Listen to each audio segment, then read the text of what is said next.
शादी एक समझौता, नफरत से शुरू प्यार की दास्तान का पार्ट नंबर 14 लेकर आया हूँ दोस्तों। ज़रा ध्यान लगा के वीडियो को देखना और अंत तक देखना, पूरा समझ में आए तब तक। अब शिवन्या बोलती है, डोंट वरी, मैं कुछ अच्छा सा ले लूँगी। फिर सभी लोग खाना ख़त्म करते हैं और अपने कमरे में चले जाते हैं। कमरे में आकर वो तनु को मैसेज करती है, हाय क्या कर रही है? कुछ खास नहीं, तू बता। कुछ नहीं, अच्छा सुन ले, तू फ्री है क्या? कल तो 1-2 मीटिंग्स है मेरी, तो उन सब को पोस्टपोन कर दूं या तू कर। पर क्यों, हुआ क्या? वो मुझे कल शॉपिंग के लिए जाना है। तू और शॉपिंग, ज़रा फ़ोन चेक करने के बाद शायद तूने कुछ गलत लिख दिया। Very funny. अब बता रही है ना? हाँ बाबा, आज तू बुलाए और मैं ना आऊँ, ऐसा हो सकता है क्या? अच्छा ठीक है, तो कल मिलते हैं। हाँ ठीक है।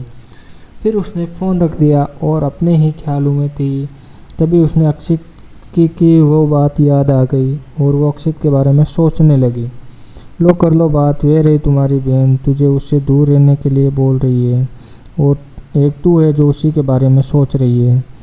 मुझे उसकी परछाई कर रही थी, कोई कंफ्यूज ना हो। नहीं नहीं, मैं कहाँ किसी के बारे में सोच रही हूँ, वो तो बस ऐसे ही। हाँ हाँ पता है, तू तो बस क्या, लेकिन तुझे उससे जितना हो सके उतना दूर रहना है और उसके बारे में सोचना तो बिल्कुल नहीं है, समझी? हाँ हाँ समझ गई। और मुझे अपनी एंगेजमेंट पर ध्यान देना चाहिए। इन सब में कब से उसे नींद आ गई, उसे पता ही नहीं चला। फिर अगले दिन वो शॉपिंग के लिए निकल गई। वो एक मॉल में आ गई जहाँ तनु उसका पहले से ही वेट कर रही थी। इधर तनु पिछले 1 घंटे से उसका वेट कर रही थी। जब शिवन्या ने उसको आते देखा तो उसकी तरफ चली गई। तनु, अरे आप इतनी जल्दी कैसे आ गए? अभी थोड़ा वक्त है। हाँ शिवन्या, सॉरी ना, मैं वो माँ ने रोक लिया था। हाँ ठीक है, चल अब टाइम बर्बाद मत कर और अपना सामान ले लेते हैं। फिर वो दोनों एक के बाद एक शॉप में जाने लगे, लेकिन शिवन्या को कुछ पसंद नहीं आ रहा था। अब तो तनु भी परेशान हो गई थी। वो पास रखी एक चेयर पर बैठ गई। तनु देख, तुझे जो लेना है ज़रा से ले ले, तू वो ले ले, क्योंकि अब मैं यहाँ से कहीं नहीं जाने वाली। शिवन्या कुछ कहती है, उससे पहले किसी ने आवाज़ लगाई। उन्होंने देखा तो निहारिका और मिशिका उसकी तरफ आ रहे थे। शिवन्या, नमस्ते आंटी। हाय मिशिका। निहारिका, नमस्ते बेटा, आप दोनों यहाँ पर? शिवन्या जी, आंटी वो दरअसल वो तनु, अब आंटी आपको तो पता ही है कि इसकी एंगेजमेंट हो रही है, तो बस उसी की शॉपिंग के लिए आए थे। मिशिका, ओह हाँ, डैड ने बताया था, कॉन्ग्रेचुलेसन। उसने शिवन्या को गले लगा लिया। शिवन्या उससे अलग होते हुए बोली, थैंक यू। निहारिका, तो हो गई शॉपिंग? कहाँ से हो गई आंटी? पिछले 2 घंटे से यहाँ से वहाँ घुमा रही है, इसे कोई ड्रेस ही पसंद नहीं आ रही है। मिशिका, इन दैट में I can help you. Tanu, really? पर कैसे? मिशिका, शायद आप लोग भूल गए कि मैं एक फैशन डिज़ाइनर हूँ, मैं खुद तुम्हारे लिए ड्रेस डिज़ाइन कर दूँगी जैसा तुम्हें चाहिए।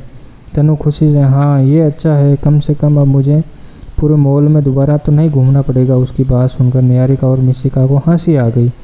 शिवन्या, अरे नहीं, इसकी कोई ज़रूरत नहीं है, मैं हूँ, कुछ ना कुछ ढूंढ लूँगी। निहारिका, ऐसे कैसे ज़रूरत नहीं, तुम भी तो हमें अब फैमिली हो और मिशिका तुम्हारे लिए एक अच्छी ड्रेस डिज़ाइन कर रही है। That's final. शिवन्या ने अपना सिर हिला दिया। तनु, वैसे आप क्या कर रहे थे? हम शॉपिंग के लिए आए थे, पर अब वापस जा रहे हैं, हमारी शॉपिंग हो गई। तनु, वैसे तो हमारी भी शॉपिंग हो गई, तो क्यों ना साथ में ही लंच कर लें? निहारिका, अच्छा आइडिया है, चलो किसी अच्छे से रिसोर्ट में चलते हैं। सब ने हाँ में सर हिला दिया। फिर वो लोग मॉल से बाहर आ गए और रिसोर्ट की तरफ निकल गए। वहाँ उन्होंने साथ में लंच किया। सोनिया को उनको काफ़ी अच्छा व्यवहार लगा। जल्दी सब कुछ लंच ख़त्म कर दिया। अब सब अपनी कार के पास खड़े थे। निहारिका, अच्छा तो अब हम चलते हैं। शिवन्या, जी आंटी। मिशिका, तनु दी और अंश भाई आपको सीवी बुलाते हैं, तो क्या मैं भी आपको सीवी बुला सकती हूँ? शिवन्या ने मुस्कुराते हुए कहा, क्यों नहीं जी, आपका जो मन करे वो बुला सकते हैं। मिशिका, थैंक यू दी। निहारिका, तो फिर हम भी यही बुलाएंगे, चलेगा ना शिवी जी? बिल्कुल आंटी। निहारिका, तो अब हम चलते हैं, जल्द मुलाकात होगी, ख्याल रखना अपना दोनों, ठीक है। शिवन्या और तनु ने अपना सिर हिला दिया और फिर वो लोग वहाँ से चले गए। शिवन्या और तनु ने भी घर की तरफ निकल गए। घर आकर शिवन्या ने मिशिका को सारी डिटेल्स दे दी, उसे किस तरह की ड्रेस पहननी है। वो अभी बेड पर लेटी हुई थी तो आज हो गया उसके बारे में सोच रही थी। रिद्धिमा कितनी लकी है, वो कैसे उसने वो सब कुछ मिला जो उसे चाहिए था। माँ पापा उसे कितना प्यार करते हैं और अक्षित कितने अच्छे हैं, वो दी से इतना प्यार करते हैं और उसकी फैमिली भी इतनी अच्छी है। सच में कभी कभी लगता है भगवान जी मेरे हिस्से में कभी खुशी दे ही नहीं रहा, वो सारी खुशी उसी को दे रहा।